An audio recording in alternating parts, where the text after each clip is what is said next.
talk to me, DC Ervin. You're here on Comic Spot. Before I let you talk, this was created, Comic Spot, because I'm like Gladys Kravitz on Bewitched. I'm nosy. I want to know you're okay. I want people to get to know you. Like I'm a nosy, half Jewish lady. I Right. started Comic Spot because I'm an Army veteran and I'm gangster. Something. Throw it up. Throw it up. I don't know what I am. I just know that, I want people to get to know comics because you do have a voice and you are too essential. And my people want to get to know you off stage, behind the mask. Right. Talk to us. Who are you? Oh, my From name the is time. DC. My name is DC Ervin. I am a comedian, stand-up comedian first. Then I do all those social media videos and stuff. That comes secondary. I'm originally from the Bay Area, little city called Vallejo, California, Solano County, and started off on the San Francisco comedy scene. That's where I started off, San Francisco, Sacramento. And then about 3 years into doing comedy, I took the leap and moved to Los Angeles. Yes, and you've been on Stars, MTV. You've been in movies. You've got a filmography on IMDb. You've, Right. you've been with Nipsey Hussle. You've done comedy out there everywhere with everybody. You've got more videos than Carter Can Shake has liver Right. pills. Nobody knows what that is anymore. Right. So, talk to me about when you were little. How did you find out you were funny? Who pushed you onto the stage? Why'd you do it? How's it been going? I mean, Lord Almighty. Right. It's been going great so far. Uh and I had like a weird comedy like I wasn't like a class clown or anything like that, but whenever I did say something funny like in elementary school, I did like the reaction I got from like my peers. And so I don't know if that was like, oh, this is my calling or whatever the case is, but I do know that the feeling of making people around me laugh did feel good because I didn't start doing stand up till around I was 23 years old. So Okay. I don't think and my dad did comedy too. That's the weird thing about it.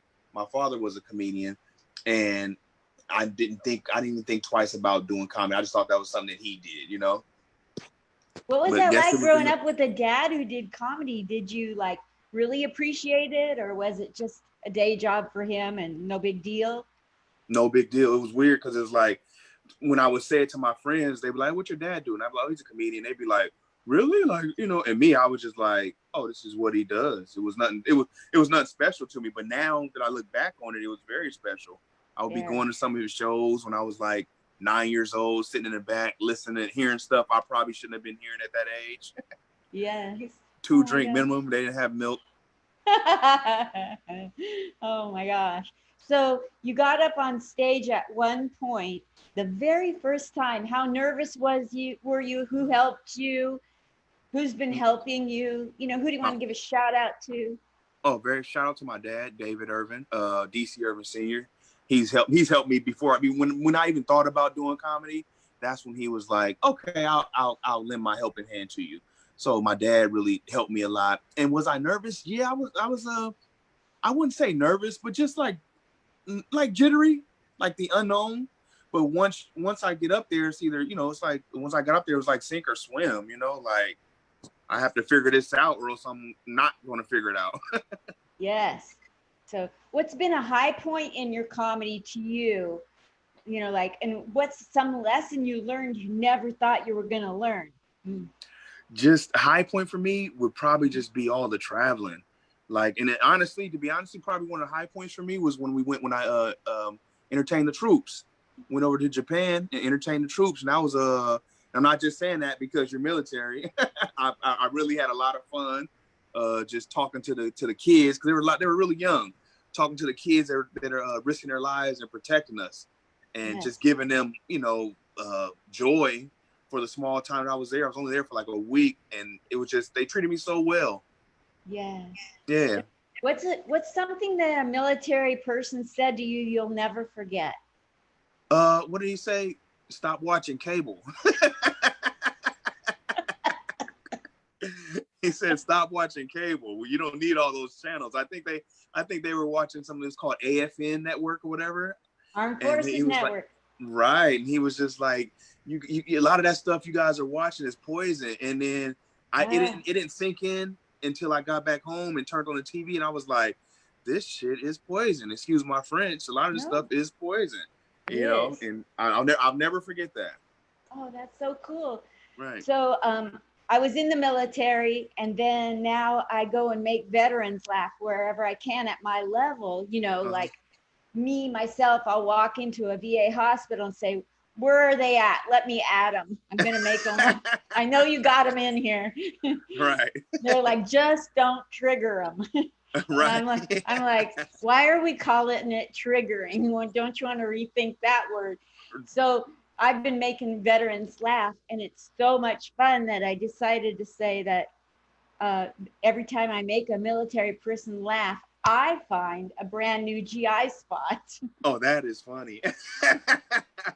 Thank you for your service to me. Right. But anyway, so you were on Last Comic Standing, and so Uh-huh. many people today want to know, oh, how'd you do it? Blah, blah, blah. It was hard work, right? Right. You Yeah. got to a point where they would even accept your submission, right? It it was like I had to do 3 auditions. The funny part is I couldn't get an audition in LA. So I had to fly back home to San Francisco to get an audition there. And that's where I got picked to do it at. And then after I got picked there, I had to come back to LA to audition in front of Wanda Sykes. I believe it was another Paige Courage or whatever. And so it was like a lot of back and forth just to get on the show. How did you feel that it went? Was it like the most amazing experience? Or was it just something like everything else? You just wanted to do a good job and get out there and figure it out? You definitely I think it went well because it got me a different audience. It got me to like the mainstream audience, to where a lot of those people were kind of paying attention to me now. And but when I was doing it, it went like super fast. It was like a blink of an eye and it was over, and you got one chance to nail a joke or 2 jokes that you've been saying for a while, but you have to nail them perfectly because 9 million people are watching them this time. So Was it, once I got past the people at home watching, I was fine. It was like regular. what was it like having your father get to see you on there? Oh, that was crazy because I don't think he ever did anything on national TV.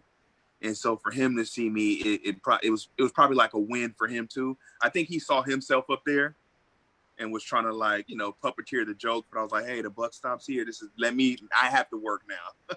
Oh my gosh. You just gave me what Jennifer Lopez calls body goosies. Oh, good. Yeah. I think I found a new GI spot, folks. Body goosies. So that's a really cool story. So in having done comedy and getting your roots in San Francisco and SAC, I have mad respect for any comic that is comedian that's out of Sacramento. Because when I was at Harvey's, if anybody would come through from Sacramento, I knew they were going to kill on stage. They're tough. What? They swing for the fences. So Uh-huh. the people in Sacramento got to see you rise and go beyond them and get to root for you. Did they come out by the droves for you? Well, yeah, pretty much. Well, the whole Northern California, they came out, especially around that time. So between Oakland, San Francisco, Vallejo, Fairfield, Vacaville, Sacramento, I got a lot of those people to come out. So I wanted to ask a touchy-feely question here because I know your time is limited. I want to know, I've only been with you here in the green room and out here for less than 10 minutes, but I know that you were raised right. It's the first thing I said when I took a look at you and heard you talk. You're humble, you were raised right. And you're not affected by your fame one bit. You're just the kind of guy that, would talk to me at the bus stop, you Right. know, and I love that. So what is it? Because I'm not really about everything people have accomplished and their egos. I'm about whatever you accomplished. If you're for real now, I want to know what made you for real and how do you stay in touch with that and not let fame affect you. Can you speak to that before we part ways? Yeah, definitely. I think with me, it's just I've always lived by treat people the way you want to be treated, but I really mean it. Like certain people, they say that, but I don't think they mean it. Like you really have to treat people how you would expect to be treated. And I'm not perfect in that aspect, but I try to like not judge people before I actually know them, And Yes. you can go a long way if you just give everybody a chance, to be honest with you. You can go a long way in life if you just give everyone a chance to reveal who they are. Now, Absolutely. now how they reveal themselves will determine how they're treated. Yes. Absolutely. So along the way, rising up to the level you have, um, shout out to anybody who's helped you, somebody that you were on, got to share stage and get comedy tips from. Any shout outs you want to do? Oh yeah, shout out to the my dad, of course. The whole I'll say the whole Wayans family, the Wayans camp, uh, and to the man above, to God, of course, yeah, Thank you. to Yes. God. But other than that, it's too many to name, and people will get mad if I forget them. Yes. Yes. The man above is still out there, even though sometimes it don't feel like it. He's out Right, there. he's always there. Yes. So where on the internet do you want more followers, more support, DC? Instagram. I'm trying to build my Instagram, and I'm trying to build my YouTube up. Okay. And my YouTube is just DC Ervin comedy, and my Instagram is the same thing, DC Ervin comedy. You got it. And is there any show special coming out that you would like people to know about? Well, right now I'm currently locking myself down, and I'm working on my hour special right now. And so Wonderful. when I get more information about that, I'm definitely going to be contacting everybody, letting them know hey, it's time to watch. Will you let me know so I can be sure to tell my 14,000 people that are I sure I sure almost will. fans? They're almost fans now. I sure will. Thank you so much. I Oh, this was appreciate your fun. time. Thank you, Linda, for having me. I appreciate it. I'll talk to you soon. Okay, bye. Bye bye. Love you lots. Love you too. Everybody